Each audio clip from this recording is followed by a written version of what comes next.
चलना अनन्या, किसी को उल्लू बनाते हैं। क्या सुकन्या, तुझे तो हर टाइम मस्ती सूझती रहती है। घर चल।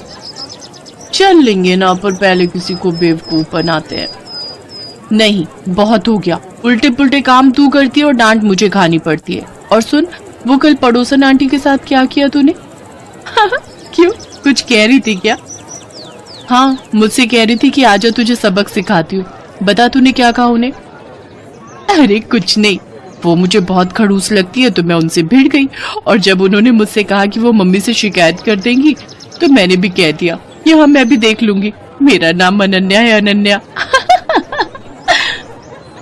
इतना कहकर अनन्या गुस्से में सुकन्या को मारने के लिए दौड़ी और सुकन्या अपने घर की तरफ भागने लगी।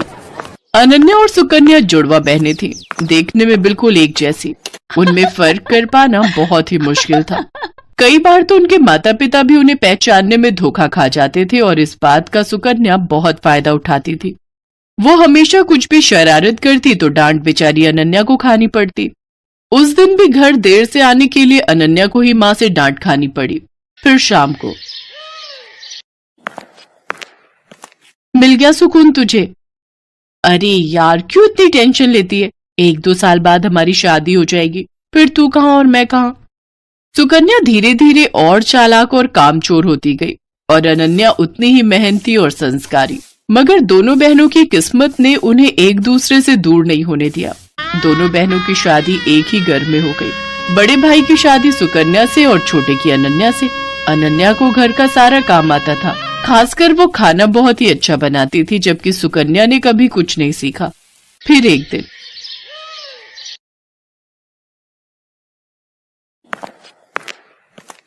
अरे बैठकर टीवी देख रही हो, पहले जाकर कपड़े तो धो लो। माँ जी, आप अनन्या को बोल दो ना, सुबह से मैं ही तो घर का सारा काम कर रही हूँ, बर्तन धोए और फिर खाना भी बनाया। अच्छा, सॉरी बेटा, मुझे लगा कि वो सब अनन्या ने किया है। नहीं नहीं माँ जी, सारे काम मैंने किए, वो तो बस अभी निकली है अपने कमरे से। अच्छा, रुको जरा, अभी खबर लेती हूँ उसकी। सरला गुस्से में अनन्या के पास गई जो झाड़ू लगा रही थी। दिन भर बस टीवी या फिर आराम, अब ये कोई टाइम है झाड़ू लगाने का? पर माँ जी। चुप हो जाओ, एक उसे देखो, अपनी बहन को, कितना काम करती है बेचारी। अपनी सास की बात सुनकर अनन्या समझ गई कि उसकी बहन सुकन्या ने उसकी सास को भी बेवकूफ बना दिया है।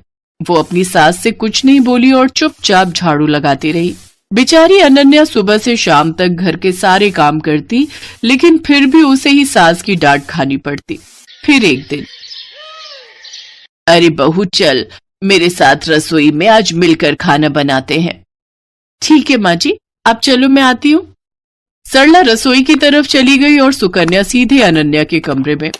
अरे अनन्या, वो तुझे माँ जी बुला रही हैं खाना बनाने के लिए।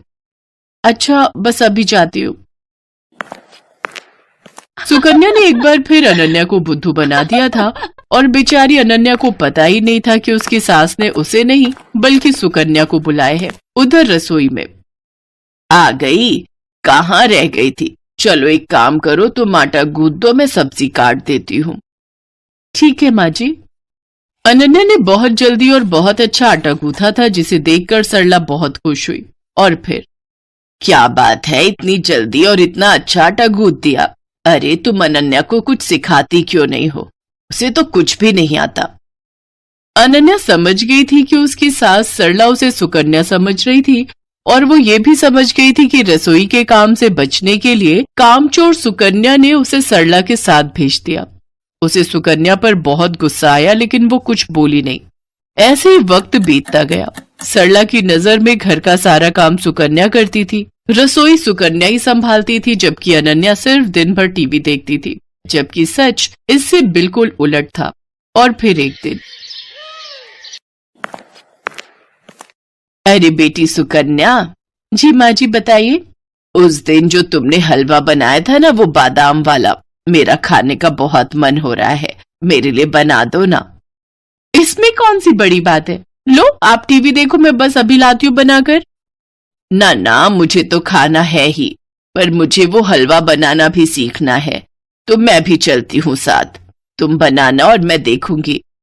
अब आप बैठिए ना माँ जी। अरे चलो ना, साथ में बनाते हैं।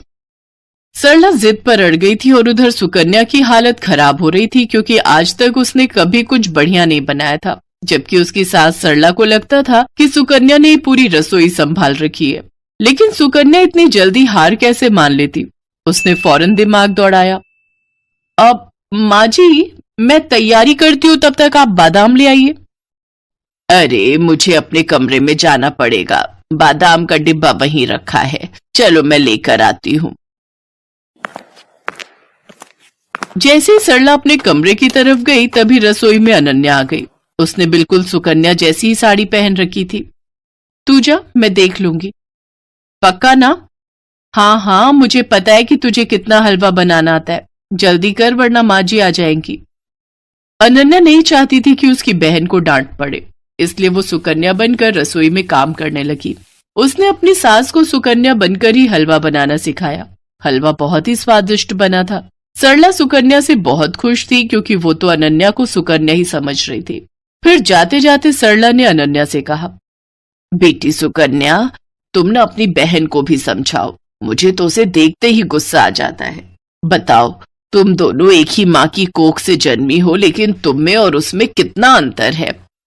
सरला की बात सुनकर अनन्या को बहुत दुख हुआ। वो अपनी सास से सब सच कहना चाहती थी, लेकिन फिर अपनी बहन के बारे में सोचकर चुप रह गई। अगली सुबह सुकन्या जैसे ही उठकर रसोई की तरफ आई तो उसकी सास सरला ने उसका हाथ पकड़ लिया। ये क्या कर रही है माँ जी? आज तुझे नहीं छोड़ूंगी। तूने मुझसे हमेशा झूठ बोला, तुझे कुछ नहीं आता और तूने हमेशा अपनी बहन की मेहनत को अपना बताकर आराम तलबी की, और वो बेचारी दिन भर रसोई और बाकी कामों में लगी रही, ऊपर से मेरी डांट भी चुपचाप सुनती रही। सरला लगातार सुकन्या को डांट रही थी, तभी सुकन्या ने फिर से झूठ बोलकर बचने की कोशिश की। नहीं माँ जी, मैं झूठ नहीं बोल रही, मैं तो खूब काम करती हूँ। कल रसोई में सारा दिन लगाकर आपके लिए हलवा बनाया था ना, तब तो आप भी वही थी। वही थी, इसीलिए सब कुछ जान सकी। तूने हलवा बनाया था तो जरा दिखा अपनी कलाई, जो कल कढ़ाई उतारते हुए जल गई थी। दिखा दिखा ना। अब सुकन्या अपने हाथ पीछे किए बिल्कुल चुप खड़ी थी क्योंकि उसकी चोरी पकड़ी गई थी। इसके बाद सरला फौरन दूसरे कमरे में गई जहां अनन्या अपनी जली हुई कलाई के साथ खड़ी थी। सरला ने उसके सिर पर हाथ फिराया और बड़े प्यार से बोली, मुझे माफ कर दो बेटी, लेकिन तुम भी मुझसे वादा करो कि इस घाव के ठीक हो जाने के बाद भी तुम और कोई दर्द नहीं झेलोगी अपनी उस कामचोर बहन की खातिर। इस वीडियो को लाइक करें, हमारे चैनल को सब्सक्राइब करें, बेल आइकन जरूर प्रेस करें हमारी न्यू वीडियो सबसे पहले देखने के लिए।